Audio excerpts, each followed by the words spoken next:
Une délégation des sénateurs conduite par son président Paulette Missambo est allée constater l'état d'avancement du chantier en exécution du côté de la baie des Rois. On regarde. Symbole d'un Gabon modernisé et prospère, la baie des Rois est un chantier à ciel ouvert sur le front de mer de Libreville. Au milieu de ces ouvriers qui sont à pied d'œuvre, une délégation du Sénat. Ici, Paulette Missambo et ses collègues sénateurs sont venus toucher du doigt ce qui se fait dans cette arène où plusieurs chantiers sont en cours d'exécution. On a présenté les chantiers dans lesquels elle a pu admirer l'état d'avancement des travaux. Au global, ce qu'on peut dire ici sur les sites, on a environ 9 gros projets qui sont lancés. Là, c'est du concret à la fois au côté bâtisseur, mais c'est du concret parce que c'est du bâti qu'on trouve à la fin. La baie des Rois est un projet dynamique construit sur 40 hectares et qui vise la transformation de l'image de la capitale gabonaise.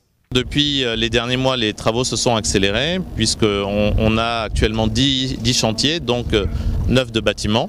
Un seul bâtiment aujourd'hui est en fonctionnement, c'est celui du siège du FGIS, mais fin d'année 2025, début 2026, 4 autres bâtiments vont pouvoir ouvrir. Sur ce site, des centaines d'ouvriers se relaient pour la matérialisation d'une architecture en harmonie avec la protection de l'environnement et de l'identité gabonaise. Je trouve que c'est fabuleux. C'est une ambition réelle pour un Gabon moderne. Et ce projet va permettre à notre capitale d'avoir un centre d'affaires.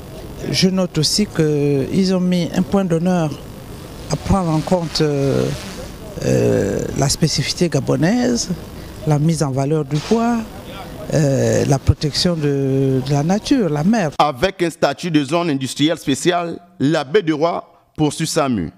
Une preuve du pragmatisme du président de la République, Brice Clotaire Oligui Nguema. Avec le bâtiment, on ne triche pas parce qu'on voit la réalisation.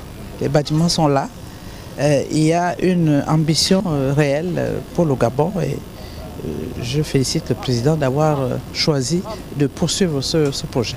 En chiffres, la baie des Rois, c'est 40 hectares pour abriter 46 bâtiments en l'occurrence, des bureaux, des appartements, des hôtels, des commerces et des espaces de loisirs.